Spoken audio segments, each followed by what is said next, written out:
Hello and welcome to America in Focus, powered by the Center Square. I'm Dan McCaleb, Chief Content Officer at Franklin News Foundation, publisher of the Center Square Newswire service. The Federal Emergency Management Agency, otherwise known as FEMA, is the agency of the federal government charged with responding to natural disasters such as hurricanes and other emergencies. With two major hurricanes hitting the coastal U.S. in recent weeks, FEMA came under fire recently when Department of Homeland Security Secretary Alejandra Mayorkas, whom the agency falls under, said it was running out of appropriated money to respond to such disasters, as it also spent tens of millions of dollars responding to the border crisis. Now we learn that FEMA also spent millions of taxpayer dollars on diversity, equity, and inclusion initiatives within the agency. Joining me to discuss this today is Casey Harper, Washington, D.C. Bureau Chief for the Center Square.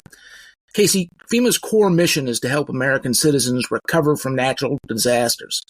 Now we're finding out that the agency is spending significant resources, both in terms of personnel and taxpayer money, on things that have nothing to do with responding to these emergencies. Tell us more. Yeah, what's really interesting, Dan, is unbeknownst to most Americans, that core mission has really changed and drifted. When you look at what FEMA says about itself, it no longer says that saving Americans' lives is its only core mission. It also talks about creating a diverse, equitable community as a core mission. I think it uses the word foundational, and it also talks about responding to climate change. So I think many Americans are surprised to see that FEMA appeared a bit distracted when these hurricanes hit and tragically killed many people and destroyed billions of dollars of property. There's roads that are still shut down. I mean, people are still struggling. Of course, their houses are gone.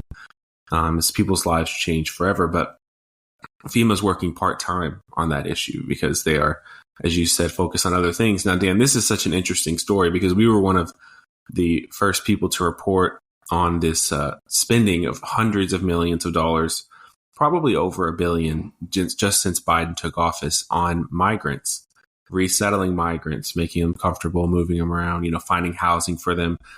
And it's interesting because the mainstream and, of course, the liberal media outlets just played total defense for the White House on this and claimed that this story was debunked, was fact-checked, untrue, was misleading.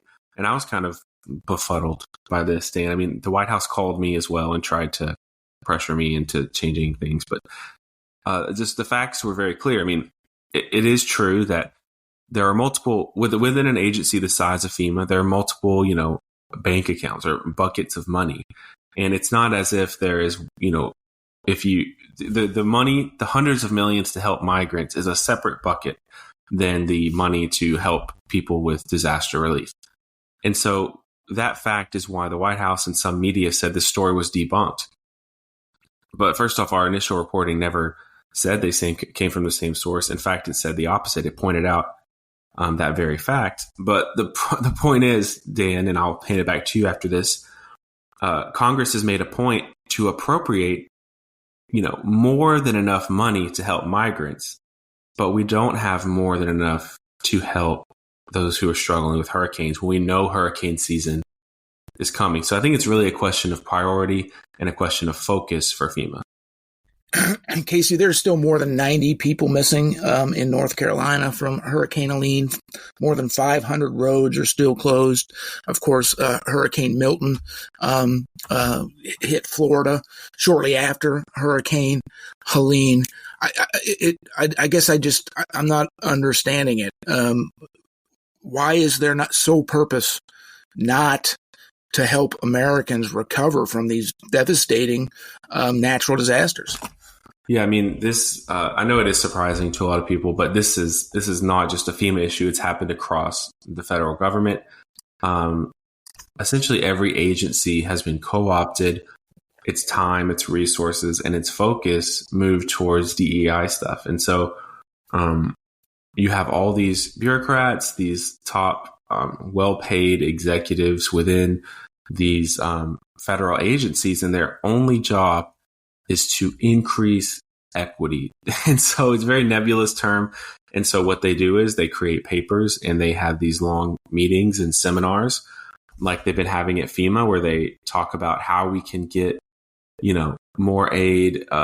This is pretty amazing, but the New York Post reported on this one, but in one example that kind of highlights this change in focus, these FEMA administrators, one in particular is on a Zoom call for a equity webinar for LGBT issues. And this federal government employee is talking about how we can transition FEMA away from saving as many people as possible to changing that framework to having more of a helping advance equity, right? And so it's not that they're just trying to like hurt people. I think it's really just a change in the focus that, yes, saving lives is important, but if we're not equitable when we do it, who are we really? And we've seen the same. You mentioned it's not just FEMA. We've seen the same change of priorities in other agencies, including the Department of Defense, which is responsible, obviously, for national security, protecting the homeland from things like this. Now, with the border crisis, the U.S. Orchestrated border crisis, allowing millions. The Center Square has reported exclusively more than 14 million foreign nationals have entered into the U.S. since the Biden-Harris administration. And then these new DEI initiatives, they're just becoming a distraction. Final thought. Yeah, and a taxpayer-funded distraction. I don't think that anyone wants FEMA to be racist, of course. And we want, of course, we want different treatment of different people at FEMA. But this kind of kernel of a good idea has metastasized into this huge, very expensive labyrinth of staff and documents and ideas that is much more about gender and sexuality, actually, than about race these days. And so that is just siphoning off a lot of federal workers' attention and funds. And they kind of get away with it until something big like this happens and people say, hey, what's going on over there? And now we know. Thank you for joining us today, Casey. Listeners can keep up with this story and more at thecentersquare.com.